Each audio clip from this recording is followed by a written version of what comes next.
الحمد للہ رب العالمین والصلاة والسلام علی اشرف الانبیاء والمرسلین وعلی آلہ واصحابہ اجمعین۔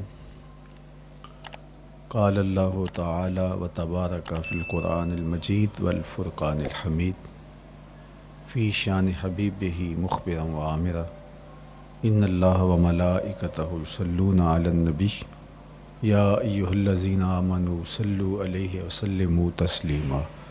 اللہم صلی علی سیدنا و مولانا محمد معدن الجود والکرم صلاۃ و سلاما علیک یا سیدی یا رسول اللہ وعلی آلک و اصحابک یا حبیب اللہ۔ تمام حمد و ثنا، تعریف و توصیف اللہ جل مجدہ الکریم کی ذات بابرکات کے لیے، جو خالق کائنات بھی ہے اور مالک شش جہات بھی۔ اللہ جل وعلا کی حمد و ثنا کے بعد رسول رحمت، شفیع معظم، نبی محتشم، حضور ختمی المرتبت صلی اللہ علیہ وآلہ وسلم کے حضور ناز میں اپنی عقیدتوں، ارادتوں اور محبتوں کا خراج پیش کرنے کے بعد واجب الاحترام، ذوی الاحتشام، عالی مرتبت، محتشم سامعین، سامعات، السلام علیکم ورحمۃ اللہ وبرکاتہ۔ موسم رحمت ربیع الاول کی بہاریں جلوہ ساماں ہیں، اور میں اور آپ حضور کے تذکار حسن کی خوشبو لینے موجود ہیں۔ آقا کریم علیہ السلام کے جمال جہاں آرا کی تابانیاں اور جلوہ سامانیاں ہمارے ذوق کی تسکین، قلب کا قرار، روح کی ٹھنڈک، ایمان کی تازگی، عشق و محبت کی نہضت کا سبب اور ذریعہ ہے۔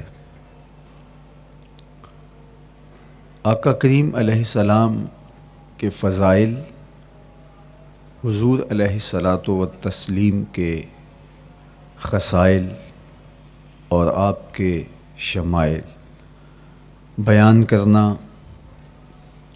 شروع سے ہی اہل ایمان کا طریقہ رہا ہے۔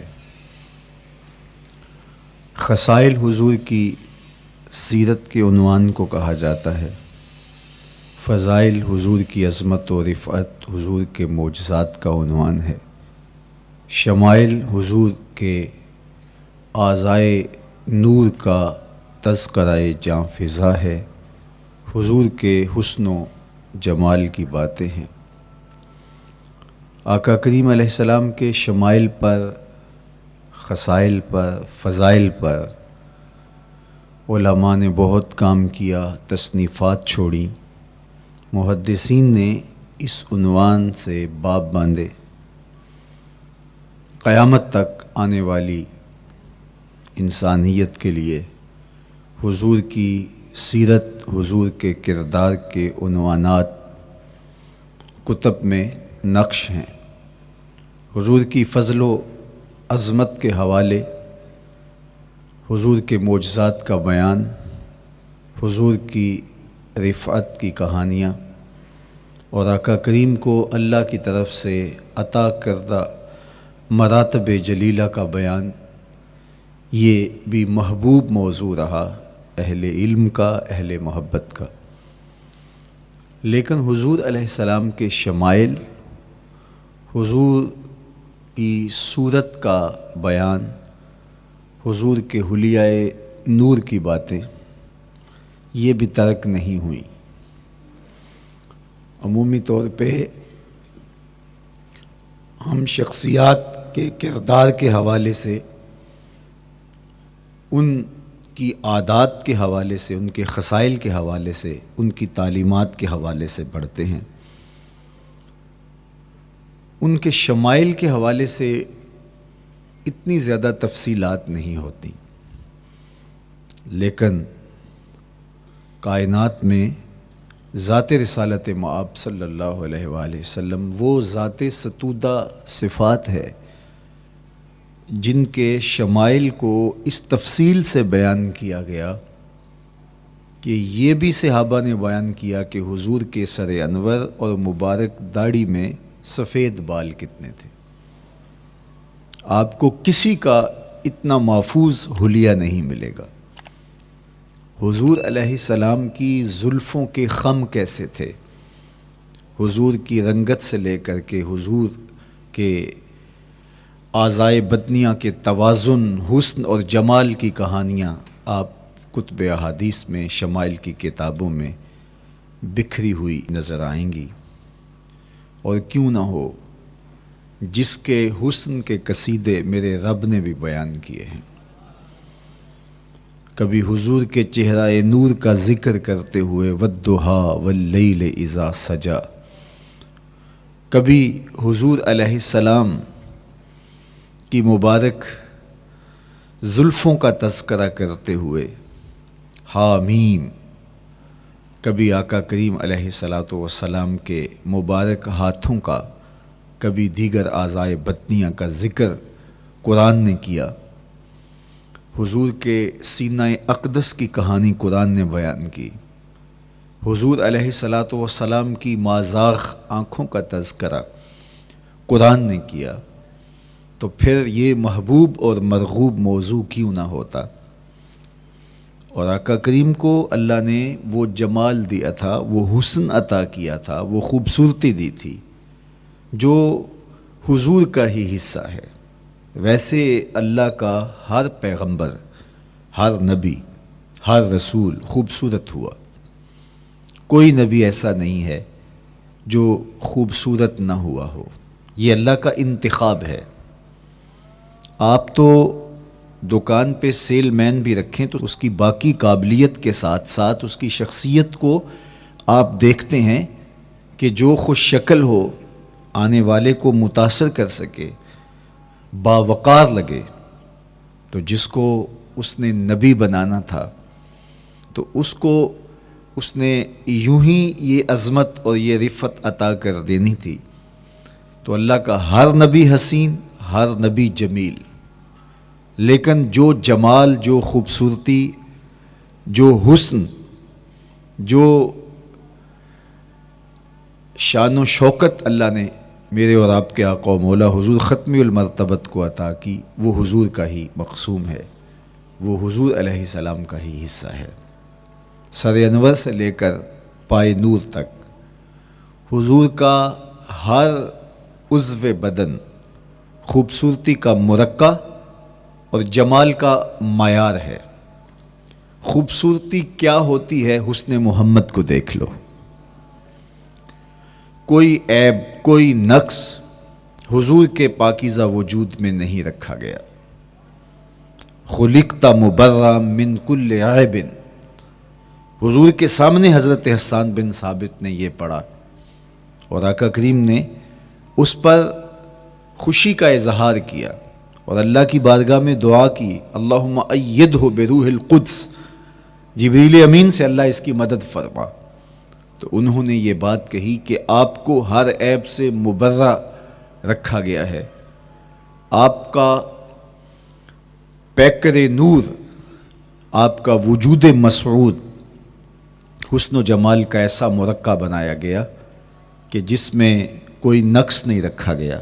صوری حسن بھی عطا کیا گیا، مانوی حسن بھی عطا کیا گیا۔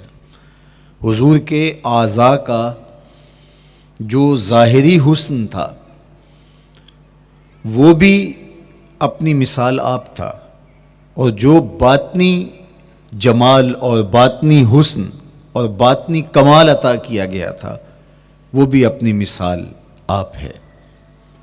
اگر حضور علیہ السلام کے مبارک ہاتھوں کو جمال دیا گیا ہے، لیکن جو توانائی عطا کی گئی، جو طاقت عطا کی گئی، ید اللہ کے جو جلوے ان ہاتھوں میں رکھے گئے، وہ بھی ایک دل آویز کہانی ہے۔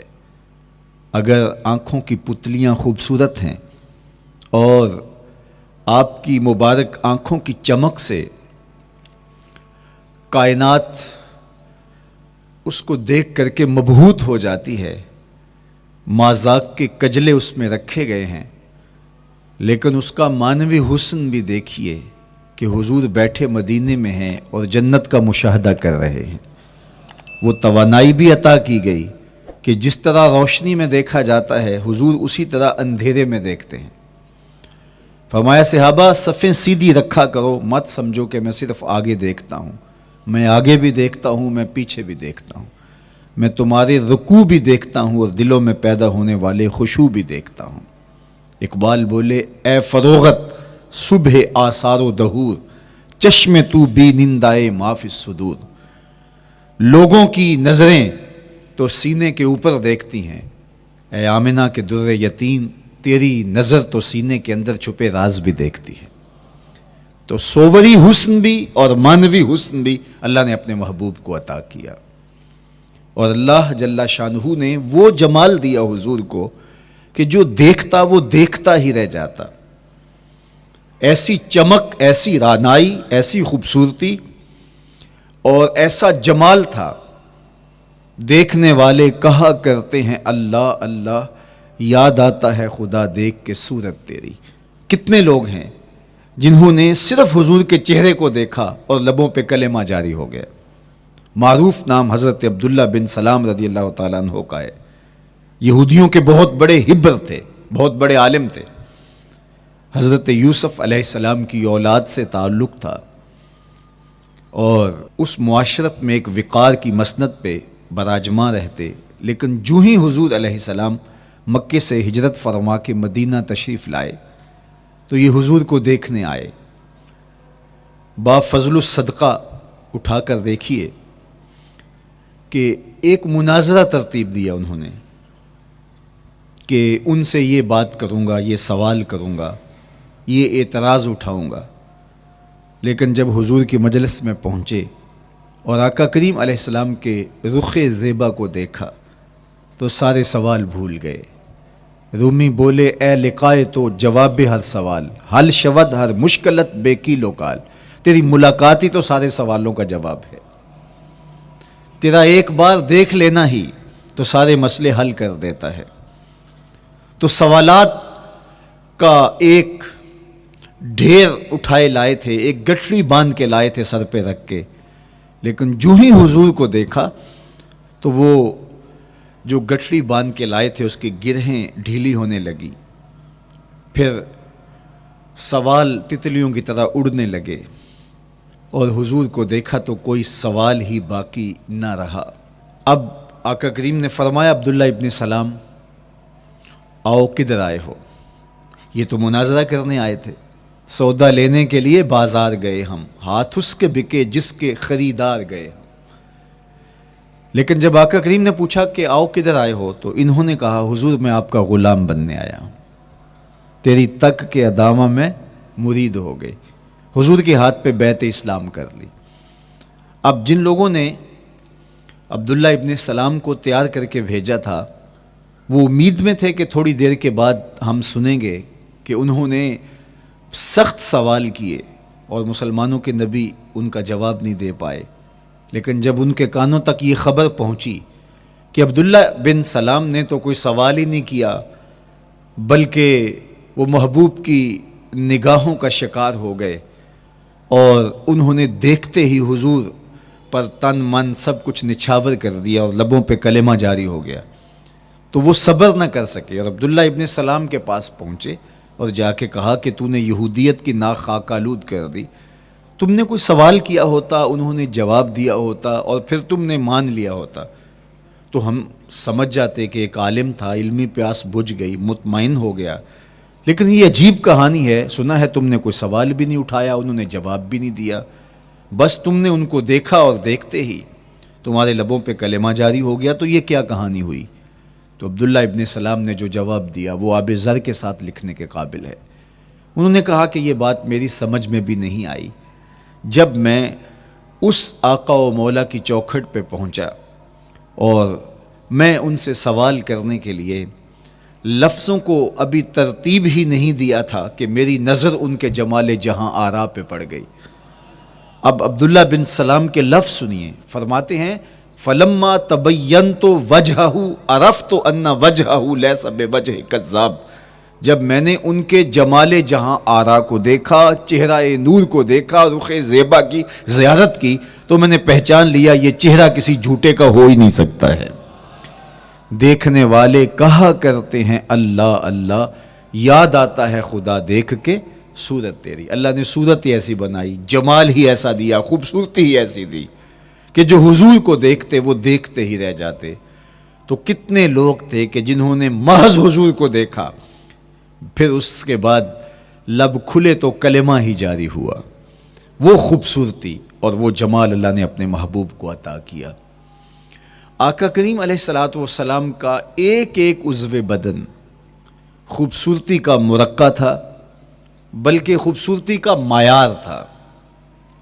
حسن کیا ہوتا ہے، حسن کا معیار کیا ہوتا ہے، جمال کسے کہتے ہیں، خوبصورتی کی تعریف کیا ہے، اعضائے محمد صلی اللہ علیہ وآلہ وسلم کا توازن دیکھ لو تو تمہیں پتہ چلے گا کہ حسن کسے کہتے ہیں۔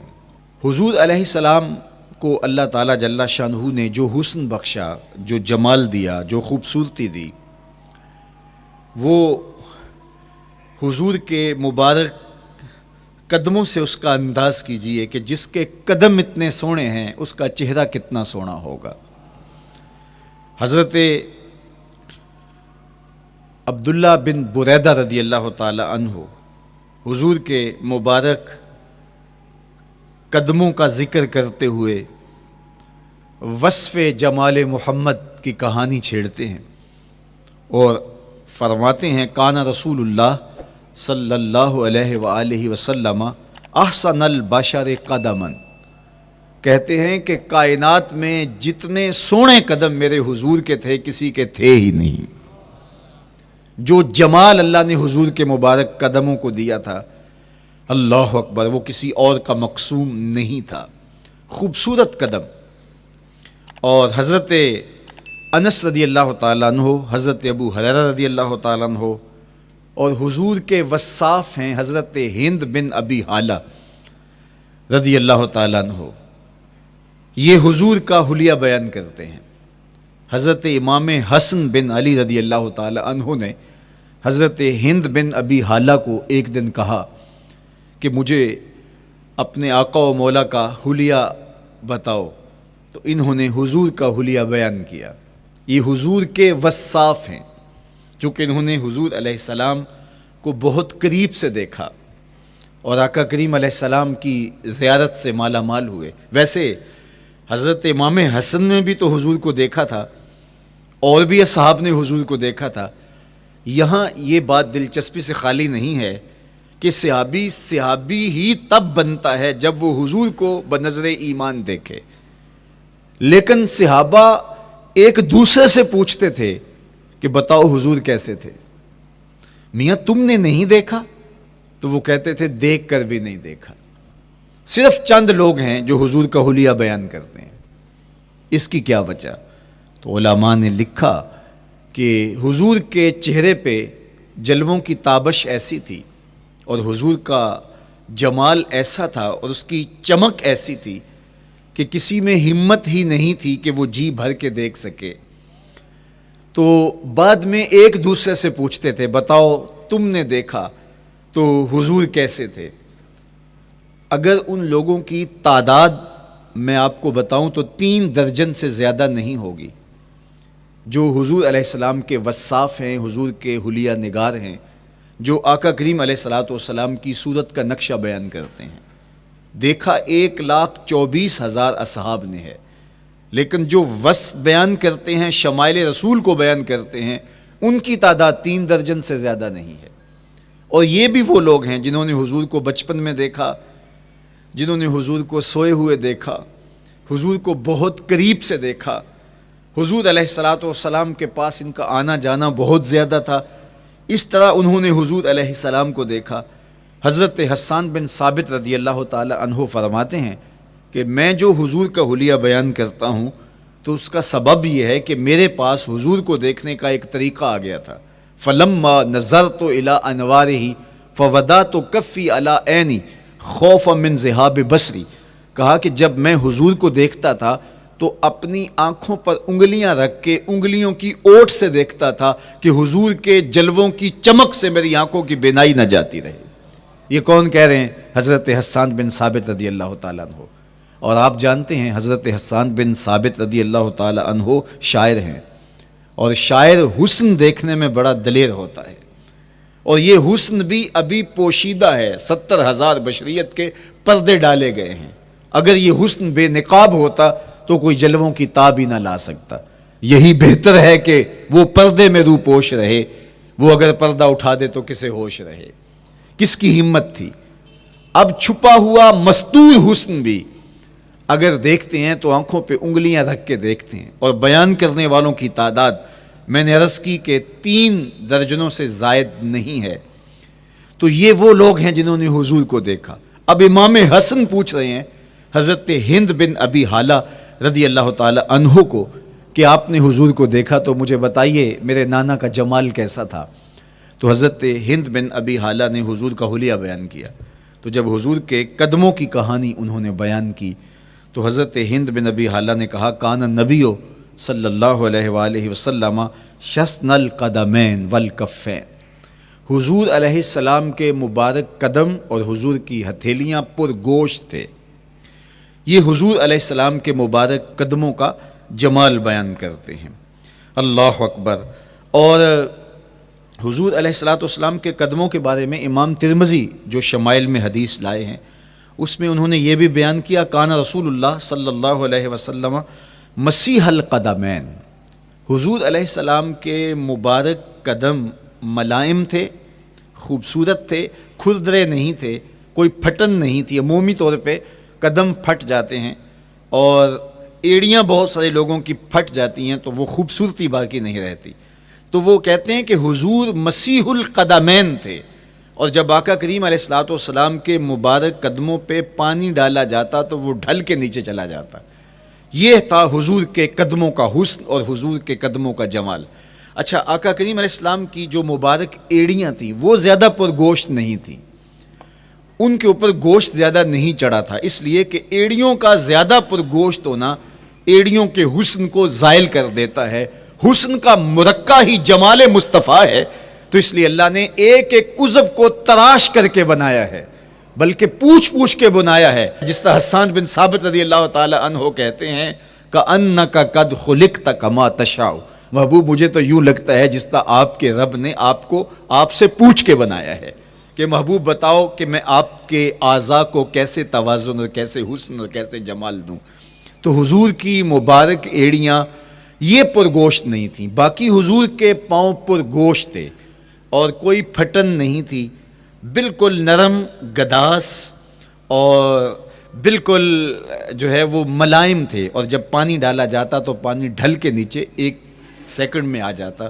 یہ اللہ نے محبوب کو حسن دیا. حضرت ہند بن ابی حالہ نے کہا کہ حضور کے مبارک تلوے جو تھے وہ درمیان سے اٹھے ہوئے تھے، ایڑیوں سے لے کر کے انگلیوں تک یہ تلوہ کہلاتا ہے، جو اس کا نچلا حصہ جو زمین سے مس کرتا ہے، اور اس میں جو درمیان والا حصہ ہے یہ اٹھا ہوا ہو اور بالکل پاؤں سیدھا نہ ہو تو یہ پاؤں کا حسن ہے.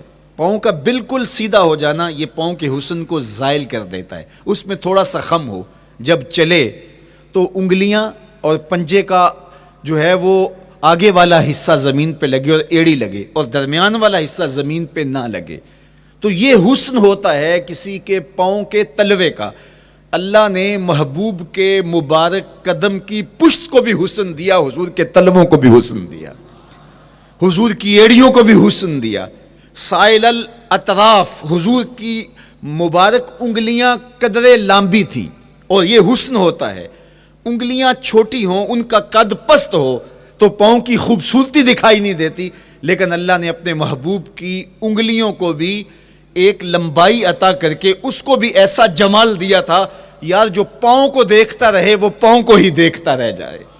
اللہ اکبر. اچھا، بعض احادیث میں آتا ہے کہ حضور علیہ السلام کے مبارک تلوے جو ہیں لیس لہا اخمس، یہ لفظ ہیں کہ وہ اخمس نہیں تھے، یعنی وہ درمیان سے اٹھے ہوئے نہیں تھے، تو اس کا کیا مطلب ہے؟ یہ حضرت ابو ہریرہ رضی اللہ تعالیٰ عنہ سے جو مروی روایت ہے اس میں یہ ہے لیس لہا اخمس، اور حضرت ہند بن نبی حالہ سے جو حضور کے مبارک تلووں کا حسن بیان کیا گیا ہے، تو اس میں یہ بیان کیا گیا ہے کہ حضور علیہ الصلوۃ والسلام کا مبارک قدموں کا تلووں کا حسن یہ تھا کہ وہ درمیان سے تھوڑے سے اٹھے ہوئے تھے، اور یہ خوبصورت پاؤں کا جمال ہوتا ہے۔ تو ان دو چیزوں میں علماء نے تطبیق کی ہے۔ اللہ ان علماء کی قبروں پر رحمت نازل کرے جو حضور کے حسن پہ، حضور کے جمال پہ گفتگو کرتے رہے، اور ایک ایک عضو پر انہوں نے کئی کئی صفحات لکھے اور کتابیں انہوں نے تحریر کی حضور کے جمال پر۔ اب حضرت ہند بن ابی حالہ رضی اللہ تعالی عنہ، انہوں نے تو حضور کو گھر میں دیکھا تھا، یہ حضرت خدیجۃ الکبریٰ رضی اللہ تعالی عنہا کے فرزند تھے ابو حالہ سے۔ اب انہوں نے تو دیکھا، اب حضور لیٹے ہیں تو انہوں نے حضور کے پاؤں کو دیکھا کہ درمیان میں ہلکا سا خم ہے اور یہ پاؤں کا جمال ہے۔ اب حضرت ابو ہریرہ رضی اللہ تعالی عنہ نے جو حضور کے پاؤں کو دیکھا تو یہ اندرون خانہ کا دیکھنا نہیں تھا، تو انہوں نے کیسے دیکھا؟ تو حضرت ابو ہریرہ سے مروی ایک روایت سے سمجھ آتی ہے کہ انہوں نے جو کہا کہ لیس لہا اخمس، کہ ان کے مبارک تلوے درمیان سے اٹھے ہوئے نہیں تھے بلکہ بالکل برابر تھے، تو اس کا کیا مطلب ہے؟ تو حضرت ابو ہریرہ سے ایک روایت مروی ہے، وہ فرماتے ہیں کہ جب حضور علیہ السلام کسی چٹان کے اوپر چلتے تو حضور علیہ الصلوۃ والسلام کا وہاں قدم پڑتا تو وہ اس چٹان کے اندر حضور کا قدم گھس جاتا، وہ موم کی طرح چٹان نرم ہو جاتی۔ اس طرح زمین پر بھی حضور چلتے تو مبارک پاؤں کا جو نشان قدم ہے وہ پورا دکھائی دیتا۔ تو حضرت ابو ہریرہ رضی اللہ تعالیٰ عنہ اس سے یہ سمجھے کہ حضور کے تلوے جو ہیں وہ برابر ہیں۔ تو علماء نے اس پر گفتگو کی ہے۔ ایک تو حضور جب چلتے تھے تو آقا کریم پورے زور سے قدم زمین پہ رکھتے تھے اور اس وقار سے چلتے تھے کہ جس طرح حضور اونچائی سے نیچے کی طرف اتر رہے ہوں۔ تو جب پاؤں کو جما کر کے زور سے رکھا جائے تو پھر جو ہے وہ نشان نیچے پڑتا ہے۔ یا اللہ اپنے محبوب کے لیے زمین کو اور پتھروں کو بھی نرم کر دیا تو پھر حضور کے تلووں کا نقش بھی زمین کے اوپر جو ہے وہ حویدہ ہو جاتا۔ سلطان قاتبائی نے ایک ایسا ہی پتھر جس کے بارے میں شنید تھی کہ اس پر حضور کے قدموں کا نقش موجود ہے، تو انہوں نے 20,000 دینار کے اندر وہ خریدا، اور انہوں نے یہ کہا کہ جب میں فوت ہو جاؤں تو حضور کے قدموں کے نشان والا پتھر میری قبر کے سرہانے بطور کتبہ لگایا جائے۔ علامہ شہاب الدین خفاجی علیہ رحمہ لکھتے ہیں ہوا موجود الی الآن، وہ اپنے دور میں کہانی بیان کرتے ہیں وہ آج بھی سلطان قاتبائی کی قبر کے سرہانے وہ پتھر نصب ہے جہاں حضور کے قدموں کے نشان موجود ہیں۔ اللہ اکبر۔ تو آقا کریم علیہ الصلوۃ والسلام کے مبارک تلوے، حضور علیہ السلام کی کم گوشت تراشی ہوئی ایڑیاں، اور مسیح القدمین حضور علیہ السلام کے ملائم نرم گداز پاؤں، ان کا حسن اور ان کا جمال، اور آقا کریم علیہ السلام کے قدموں کی انگلیاں جو قدرے لمبی تھی، اور ان میں جو درمیان والی انگلی تھی وہ زیادہ لمبی تھی، اس پر حضرت میمونہ بنت کردم رضی اللہ تعالی عنہا اس انگلی کا حسن بیان کرتی ہیں، کہتی ہیں مجھے شوق ہوا کہ میں حضور کو دیکھوں، تو اپنے والد گرامی کے ساتھ حجۃ الوداع کے موقع پر میں بھی سعادت حج پا رہی تھی، تو حضور کو ملنے کے لیے جب ہم پہنچے تو آقا کریم اونٹنی کے اوپر سوار تھے، ناقہ پر جلوہ فراز تھے، تو میرے میں ہمت نہ ہو سکی کہ حضور کے چہرے کو دیکھ سکوں۔ ایسا جلوہ، ایسا جمال، اللہ اکبر، اور ایسا روب اور ایسی چمک چہرے کی اور تابشیں تھیں کہ میرے اندر ہمت نہ ہو سکی کہ میں حضور کے چہرہ نور کو دیکھ سکوں۔ اب آقا کریم اونٹنی پہ سوار تھے تو میں حضور کے مبارک پاؤں کو دیکھنے لگی، میں بس حضور کے پاؤں کا جمال اور خوبصورتی دیکھنے لگی، اسی میں کھو گئی۔ اب حضرت میمونہ بنت کردم رضی اللہ تعالی عنہا حضور کے مبارک قدموں کی ایک انگلی کا حسن بیان کرتی ہیں۔ اللہ اکبر۔ حضرت میمونہ بنت کردم سے یہی ایک روایت مروی ہے، ساری زندگی ان کے پاس سرمایہ یہی تھا، جب کسی مجلس میں جاتی تو وہ کہتی تمہیں بتاؤں حضور کی مبارک انگلی کا حسن کیا تھا؟ یہ سرمایہ ساتھ لیے لیے پھرتی کہ میں نے حضور کی انگلی کو دیکھا ہے، میں نے حضور کے قدم اور حضور علیہ السلام کے تلووں کی زیارت کی ہے. تو وہ اس حسن کو بیان کرتے ہوئے کہا کرتی تھی فما نسیتو فی ما نسیتو طولا اصبع قدم السبابہ علی سائر اصابعہ.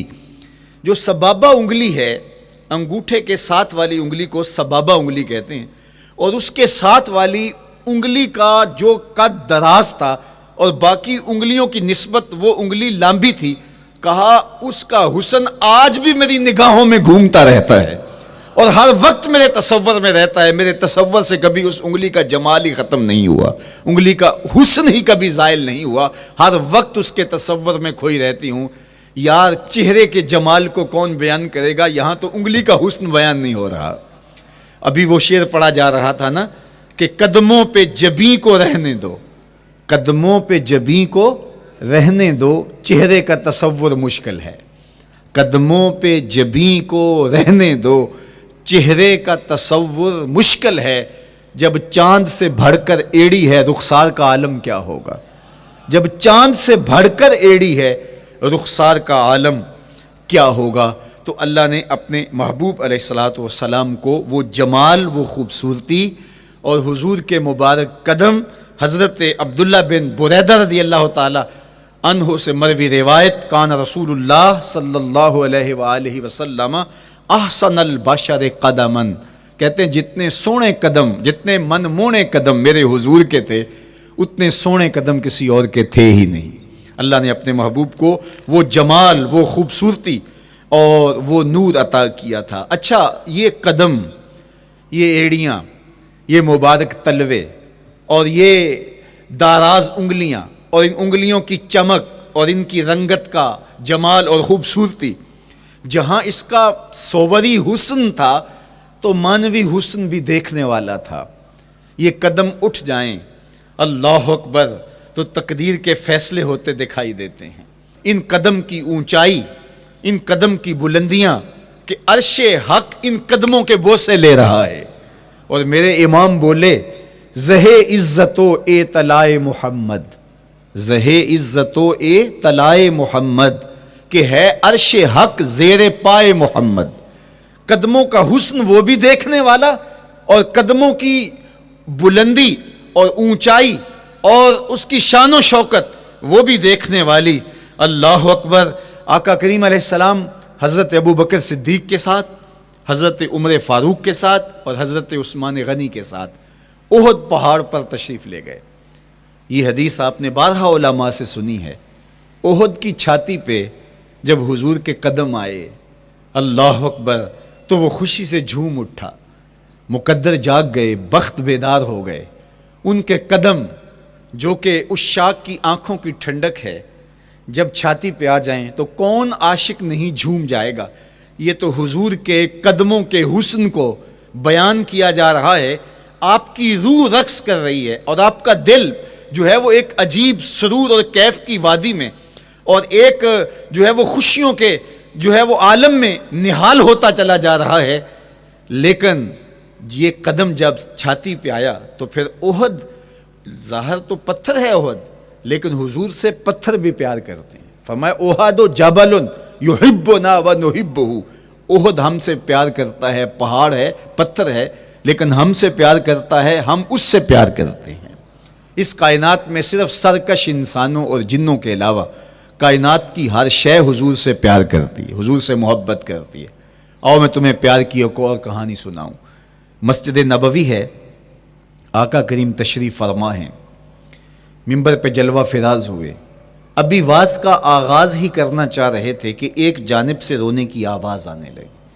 صحابہ کہتے ہیں رونے والا اس درد سے روتا ہے کہ لگتا تھا کلیجہ پھٹ جائے گا. کناقۃ الخلوج، جس طرح اونٹنی کا بچہ بچھڑ جائے اور وہ اس کے غم میں، اس کی جدائی میں درد سے روکتی ہے، چیختی ہے، چلاتی ہے، رونے والے کا انداز درد ایسا ہی تھا اور لگتا تھا کہ جس طرح اس کا کلیجہ پھٹ جائے گا. صحابہ دائیں بائیں دیکھتے ہیں لیکن رونے والا دکھائی بھی نہیں دیتا، اور ماحول کے اندر اس طرح درد پھیل رہا ہے کہ سینوں میں دل لرز رہے ہیں اور عجیب کیفیت طاری ہو گئی. حضور ابھی بیٹھے ہیں، خطبے کا آغاز بھی نہیں ہوا اور رونے والا کیف و درد میں روتا چلا جا رہا ہے. فنزل النبی صلی اللہ علیہ وسلم عن المنبر، حضور ممبر سے نیچے تشریف لائے. صحابہ کی آنکھیں محو حیرت ہیں، استجاب کا عالم ہے. یہ کون رو رہا ہے اور اتنے درد سے رو رہا ہے اور دکھائی بھی نہیں دے رہا؟ آقا کریم ممبر سے نیچے جلوہ فراز ہوئے، ایک سمت بڑھے. کھجور کا خشک تنا پڑا تھا.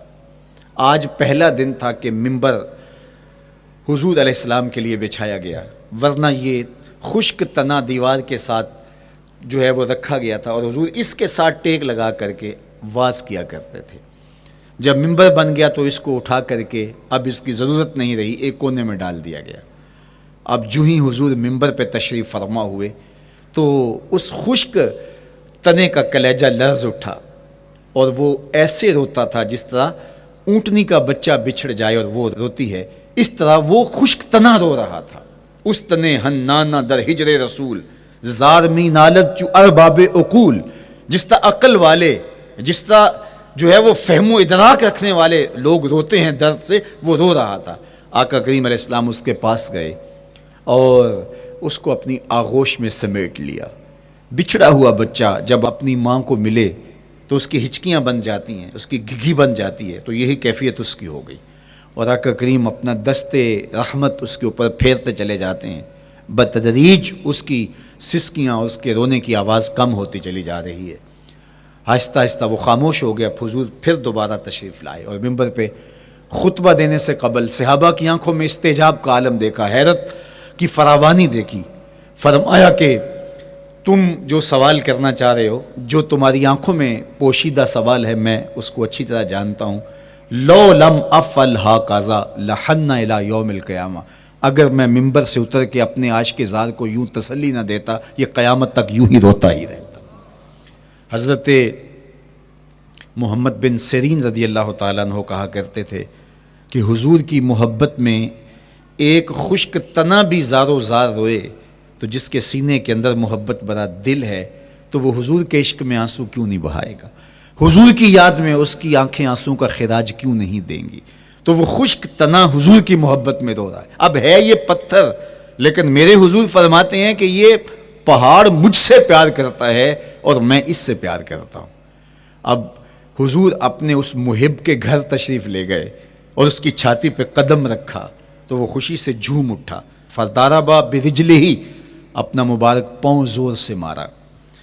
فقال اسبت احد فانما علیک نبی و صدیق و شہیدان، فرمایا احد ٹھہر جا، تیرے اوپر اللہ کا ایک نبی ہے، ایک صدیق اور 2 شہید ہیں.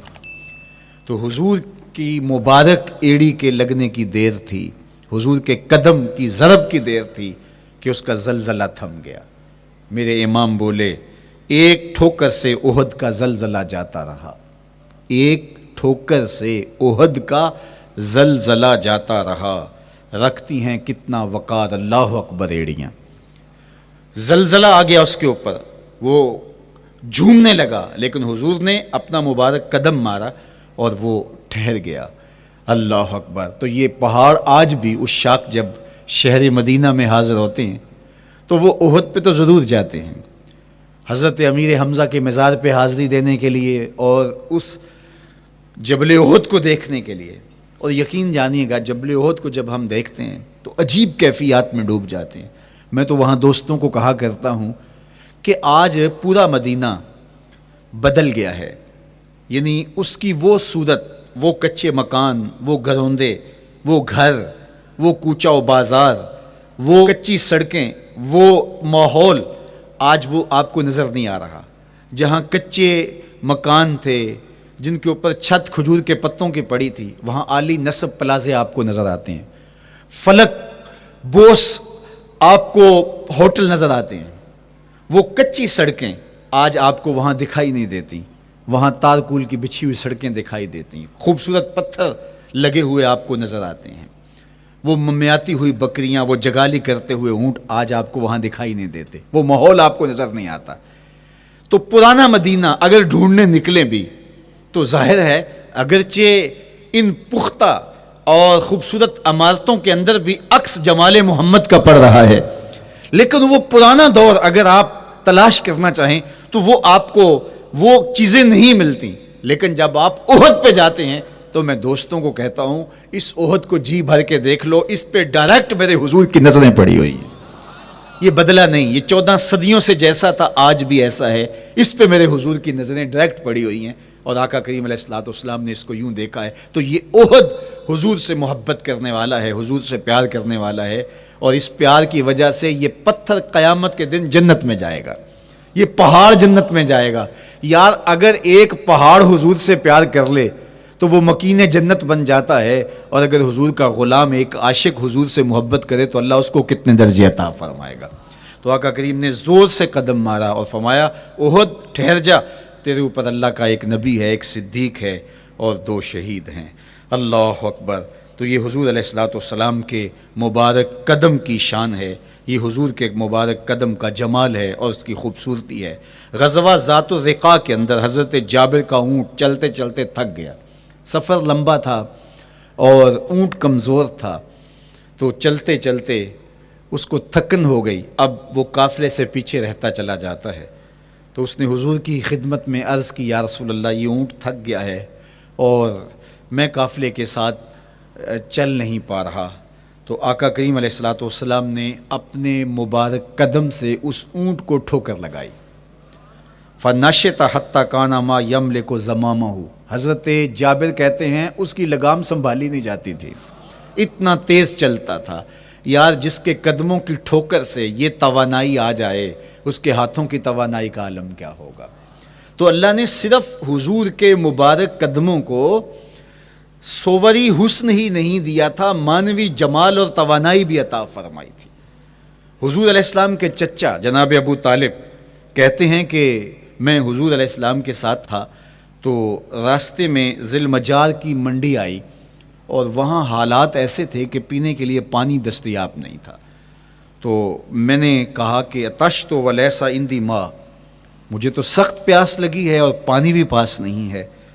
فنزل النبی صلی اللہ علیہ وسلم وضرب بقدمہ الارض فخرج الماء فقال اشرب. تو حضور نے اپنے مبارک پاؤں سے زمین پر ٹھوکر لگائی, چشمہ پھوٹ پڑا, اور آقا کریم نے فرمایا چچا پانی پی لیجئے. تو وہ پاؤں اگر زمین پہ لگے تو چشمے پھوٹے, اگر احد پہاڑ پہ وہ پاؤں پڑے تو اس کا زلزلہ جاتا رہے, اور اگر وہ کسی جانور کو حضور ٹھوکر لگائیں تو اس کے اندر اس قدر تیزی آ جائے کہ اس کی باغ سنبھالی نہ جائے, اتنا سریع رفتار ہو جائے. اب ان قدموں پہ کون قربان نہیں ہوگا. یار ان قدموں کو چومنے کے لیے جبریل بھی تو بے تاب دکھائی دیتے ہیں نا.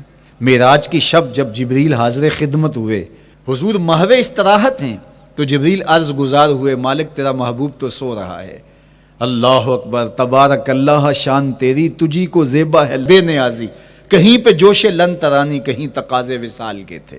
ایک کوہ طور پہ خود چل کے جاتا ہے اور عرض گزار ہوتا رب آرنی انظر الیک, مالک تجھے دیکھنا چاہتا ہوں.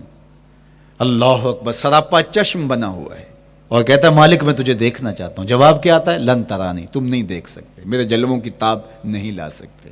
ایک خود چل کے جا رہا ہے اور تقاضۂ رویت کرتا ہے, اور جواب آتا ہے لن ترانی. اور ایک سویا ہوا ہے چادر اوڑھ کے, اور جبریل کہتے ہیں محبوب اٹھیے, رب آپ کو بلا رہا ہے. تبارک اللہ, شان تیری تجھی کو زیبا ہے بے نیازی. کہیں پہ جوش لن ترانی, کہیں تقاضے وصال کے تھے. تو جبریل حاضر خدمت ہوئے, حضور استراحت میں ہیں, تو آواز آئی یا جبریل قبل قدم ہے, میرے محبوب کے قدموں کو چوم لے. اب جبریل حضور علیہ السلام کے قدموں کو بوسے دے رہے ہیں. کسی نے جبریل سے تصور کے عالم میں پوچھا, حضور کے قدم چومے, حضور کے تلووں کو بوسے دیے, بتا کیفیت کیا ملی؟ تو بولے نہ جنت کی کلیوں میں دیکھا مزہ جو محمد کی تلیوں میں دیکھا. وہ سرور وہاں جو نصیب ہوا. وفد عبد القیس جب مدینہ المنورہ آیا تو ان میں ایک صاحب ہیں, وہ کہتے ہیں میں دوڑتا ہوا حضور کے پاس آیا, بس بے چینی تھی, اضطراب تھا. جب آپ مدینہ المنورہ میں جاتے ہیں تو آپ کو جا کے گاڑی اتارتی ہے اور آپ ہوٹل میں سامان رکھتے ہیں, تو پھر کتنی جلدی ہوتی ہے کہ جلدی سے غسل کریں اور جلدی سے نیا لباس پہنیں اور جا کے ہرے گنبد کو دیکھیں, حضور کی مبارک مسجد کی زیارت کریں, ان کوچہ و بازار میں جائیں جہاں حضور کے مبارک قدم لگے تھے۔ اللہ اکبر۔ تو اب یہ وفد عبد القیس جب آیا تو ان میں ایک صحابی حضرت زرع رضی اللہ تعالیٰ عنہ فرماتے ہیں کہ میں پھر تیزی کے ساتھ گیا اور پھر ہم جا کے حضور کے ہاتھ بھی چومنے لگے، حضور کے قدم بھی چومنے لگے۔ یہ سعادت مند قدم جن کے بوسے صحابہ دیتے ہیں، کبھی جبریل کے بوسہ گاہ بنتے ہیں، کبھی احد پہاڑ کی چھاتی ان قدموں کو چومتی ہے۔ یہی قدم ایک موقع ایسا آتا ہے یاد خدا میں، اللہ کے شکرانے میں، نماز میں لمبے قیام میں سوج جاتے ہیں، اور میرا مالک کہتا ہے اے چادر اوڑھنے والے، ساری رات جاگا نہ کر، کبھی سو بھی لیا کر۔ اللہ اکبر۔ تو یہ حضور علیہ السلام کے مبارک قدموں کا جمال اور مبارک قدموں کا حسن اور خوبصورتی ہے۔ اللہ نے اپنے محبوب علیہ السلام کے مبارک قدموں کو صوری اور معنوی حسن سے نوازا، اور یہ حسن حضور کے مبارک قدموں کا ہے۔ پھر جس کے قدم اتنے سونے ہیں اس کا چہرہ کتنا حسین ہوگا۔ ایک سوال اٹھ سکتا ہے کہ حضور کے حسن کو بیان کرنے کا مقصود کیا ہے؟ تو صاحب، کسی کے حسن کو بیان کرنے کا مقصود یہی ہوتا ہے کہ اس سے پیار اور محبت کا ربط قائم ہو، اور اگر قائم ہے تو مضبوط ہو۔ ہم حضور علیہ السلام کے حسن کو بیان اسی لیے کرتے ہیں، اور محدثین نے اس پر باقاعدہ کتابیں اسی لیے لکھی اور کتب حدیث میں باقاعدہ شمائل رسول پہ باب اسی لیے باندھے تاکہ لوگوں کے سینے میں حضور کی محبت کی جوت لگے، اور وہ جو شعلہ جوالہ ان کے سینے میں حب رسول کا ہے وہ اور بھڑک اٹھے، اور بندہ جس سے محبت کرتا ہے پھر اس کی اطاعت بھی کرنے لگ جاتا ہے۔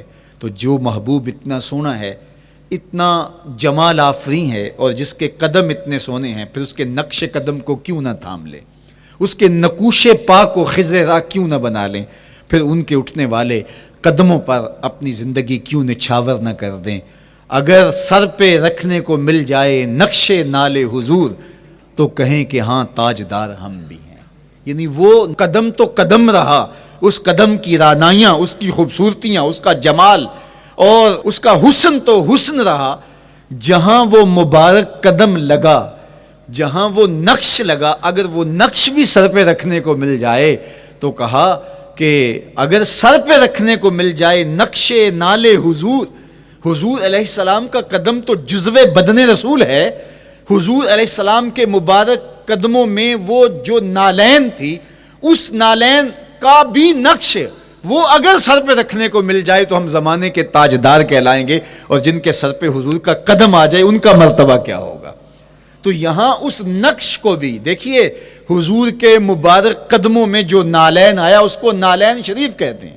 اس نال کو نال شریف یا ان نالین کو نالین شریف کہا جاتا ہے، اس لیے کہ وہ حضور کے مبارک جسم سے جڑ گئے، حضور سے ان کا ربط پیدا ہو گیا، وہ جزو بدن رسول نہیں ہیں، تو اس کا یہ مرتبہ ہے۔ تو پھر حضور علیہ السلام کی شان اور حضور کی عظمت کیا ہوگی، اللہ اکبر۔